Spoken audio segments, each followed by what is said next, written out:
Hello everyone, welcome back to my channel. कैसे हैं आप सब? आई होप आप सब ठीक ही होंगे। तो इस वीडियो में हम करेंगे क्लास 11 के पॉलिटिकल साइंस का चैप्टर नंबर 7, नेशनलिज्म। नेशनलिज्म जो हमारा चैप्टर है उसमें हम फर्स्ट पार्ट कंप्लीट कर चुके हैं, जिसमें हमने नेशनलिज्म के बारे में पढ़ा था कि एक्चुअल में नेशनलिज्म होता क्या है। उसके हमने कुछ क्वेश्चंस भी देखे थे। तो वो जो लास्ट वीडियो है, अगर आपको वो देखनी है तो उसका लिंक आपको डिस्क्रिप्शन बॉक्स में मिल जाएगा। ओके, सो स्टार्ट करते हैं वाला टॉपिक आज का हमारा जो है Nations and nationalism. So Nations का मतलब क्या होता है ये हम इस टॉपिक में समझेंगे। अब नेशंस बनते क्या हैं, बनते कैसे हैं? नेशनलिज्म से ही नेशन बनते हैं। अगर लोगों में नेशनलिज्म की जो फीलिंग है वो नहीं होगी तो नेशंस कॉन्स्टिट्यूट हम नहीं कर पाएंगे। ठीक है, तो इसलिए नेशंस के लिए नेशनलिज्म का होना काफ़ी इम्पोर्टेंट है। ठीक है, अब देखो, पहले तो इसमें हम ये देखेंगे कि नेशनलिज्म क्या क्या नहीं होते हैं, मतलब किन चीज़ों को हम नेशनलिज्म नहीं कहते हैं। उसके बाद हम देखेंगे कि एक्चुअल में नेशन होते क्या हैं। ठीक है, तो nation is not any casual collection of people. Nation जो है वो लोगों का कलेक्शन नहीं होता है। रहते तो नेशन में लोग ही हैं, बट ऐसे कैजुअल कलेक्शन नहीं होता है।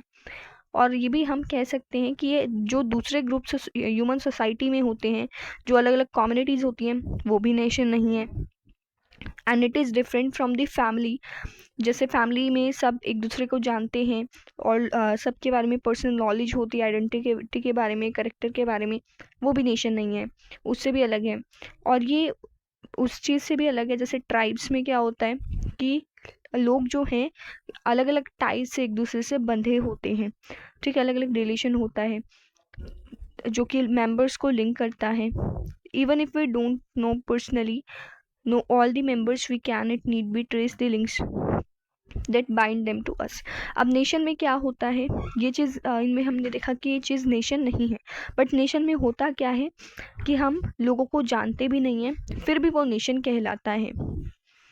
But as a member of a nation, we may never come face to face with most of our fellow nationals, so nor need we share ties of descent with them।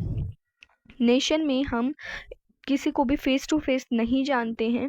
और अब हम देखते हैं कि nation बनते कैसे हैं, how Nations are constituted और what do you mean by nation.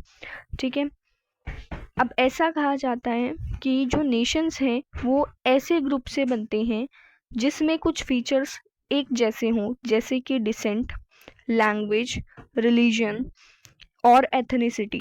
Decent का मतलब क्या होता है, इसको एक एग्जाम्पल से समझते हैं। जैसे हम कहते हैं he is of Indian descent. ठीक है, तो डिसेंट का मतलब हो जाएगा एक तरीके से जो वंशराज होता है। ठीक है, लैंग्वेज तो हम सबको पता है। एथनिसिटी का मतलब क्या होता है, जैसे कि हमने 10th क्लास में पढ़ा था एक चैप्टर जिसमें हमने श्रीलंका की एथनिसिटी भी देखी थी।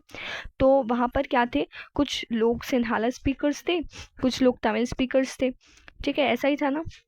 तो जो लोग लैंग्वेज या फिर रिलीजन के बेसिस पर जिनको क्लासिफाई किया जाता है उसे हम एथनिसिटी कहते हैं। तो नेशन कैसे बनता है, जिसमें डिसेंट, लैंग्वेज, रिलीजन, एथनिसिटी ऐसे फीचर्स हों, ऐसे नेशन जो है वो बनता है। But there is in fact no common set of characteristics which is present in all nations. लेकिन हर एक नेशन में यही सेम करेक्टरिस्टिक्स नहीं होती। कुछ नेशंस में अलग हो सकती है करेक्टरिस्टिक्स, फीचर्स अलग हो सकते हैं, but Nations do not have a common language. ठीक है, अब देखो, बहुत सारे नेशंस ऐसे हैं जिसमें कॉमन लैंग्वेज नहीं होती है। जैसे कि कनाडा में हम देखते हैं, तो कनाडा में क्या है, कुछ लोग इंग्लिश स्पीकिंग है, कुछ लोग फ्रेंच स्पीकिंग पीपल है। इंडिया में तो और भी ज़्यादा डाइवर्सिटी है। इंडिया में तो अलग अलग लैंग्वेज बोलने वाले लोग रहते हैं। ठीक है, अलग अलग कम्युनिटीज़ के द्वारा अलग अलग लैंग्वेज बोली जाती है। And no do many nations have a common religion to unite them. और लोगों के रिलीजन भी अलग अलग होते हैं बहुत सारे नेशन में। इंडिया ही एक एग्जांपल हम दे सकते हैं। इंडिया में काफ़ी अलग अलग रिलीजन के लोग रहते हैं, बट फिर भी यूनाइट होके रहते हैं, right. This same could be said of other characteristics such as race और डिसेंट। उसी तरीके से दूसरे करेक्टरिस्टिक्स भी कह सकते हैं, जैसे रेस और डिसेंट। अब रेस के ऊपर हम देखें तो जैसे कि जो हमारा साउथ अफ्रीका था, तो पहले वहाँ पर क्या होता था, रेस के बेसिस पर क्लासिफाई कर रखा था लोगों को कि ब्लैक पीपल और वाइट पीपल, फिर उसी तरीके से उनको ट्रीट भी किया जाता था, right. What then constitutes a nation, तो एक नेशन क्या चीज़ें बनाता है। एक नेशन एक इमेजिन्ड कम्युनिटी होती है जो एक साथ, जिसमें लोग एक साथ रहते हैं कलेक्टिव बिलीव्स के साथ, एस्पिरेशंस के साथ, इमेजिनेशंस के साथ। ऐसा बिलीव किया जाता है it is based on certain assumption which people make about collective whole with which they identify। इसमें कहा गया है कि ये कुछ assumptions पर बेस्ड होता है जिसमें जो लोग हैं वो कलेक्टिवली कुछ assumptions बनाते हैं। ठीक है, सभी लोगों की अपनी अपनी इच्छाएं होती है ना। तो उसी तरीके से लोग कलेक्टिवली कुछ assumptions बनाते हैं, उस चीज़ पर ये बेस्ड होता है। Let us identify and understand some of the assumption which people make about the nation। अब कुछ assumptions क्या क्या हैं, जैसे कि shared beliefs, ठीक है, second one is history, third one is territory, fourth one is shared political ideals, fifth common political identity। ठीक है, तो ये हमारे क्या थे, कुछ एस्पिरेशंस थी।